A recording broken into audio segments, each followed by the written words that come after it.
Oke, jadi kita kan bahas aritmia.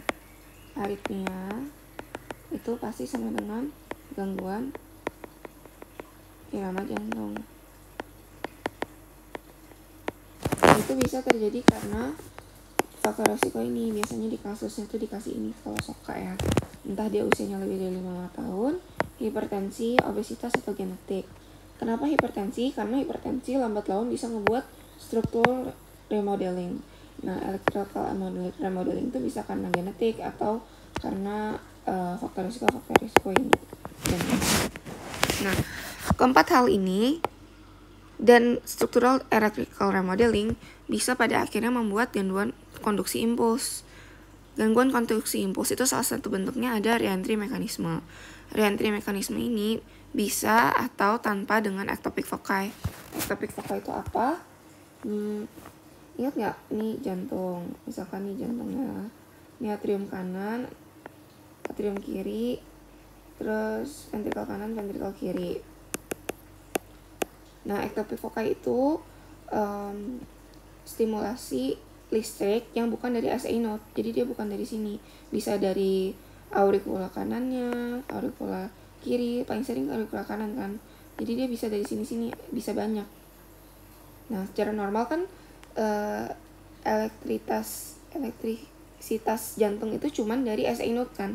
Yang beda sama ectopic foci bisa dari tempat-tempat ini gitu. Ya. Sekarang kan kita bahas reentry mekanisme. Itu gimana sih ceritanya? Jadi secara normalnya jantung ini kayak gini nih kelistrikannya. Ada yang fast pathway dan slow pathway. Kita gambar lagi jantung di sini.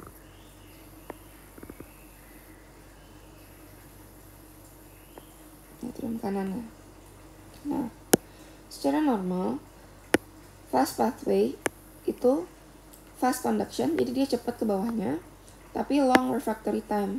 Jadi masa refraktornya itu lama. Masa refraktor itu apa? Jadi dia masa pemulihannya gitu. Tuh, nih kan masih ninggalin jejak banyak nih biru-birunya. Sedangkan ada slow pathway, dimana dia slow conduction, lebih lama kan sampai bawahnya.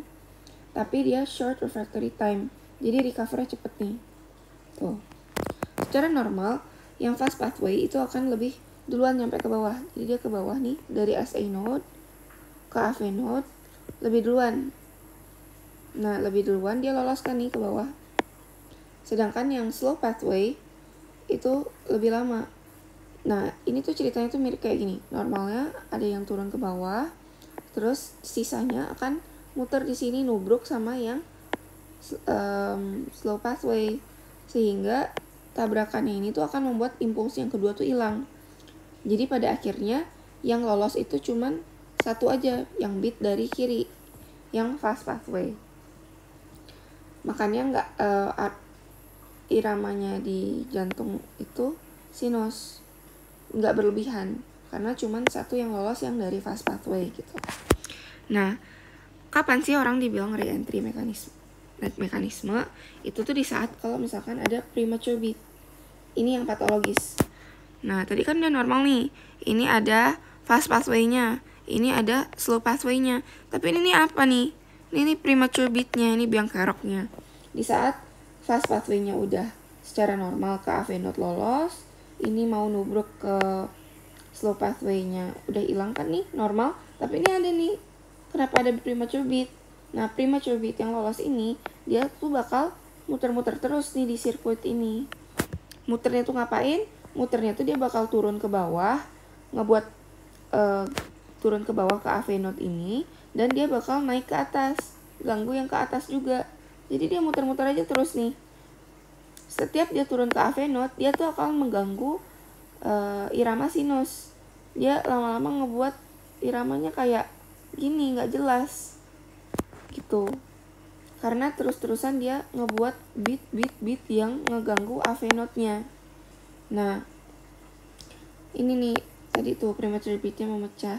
Nah, di saat ini ngulang terus dibilang reeksitasi.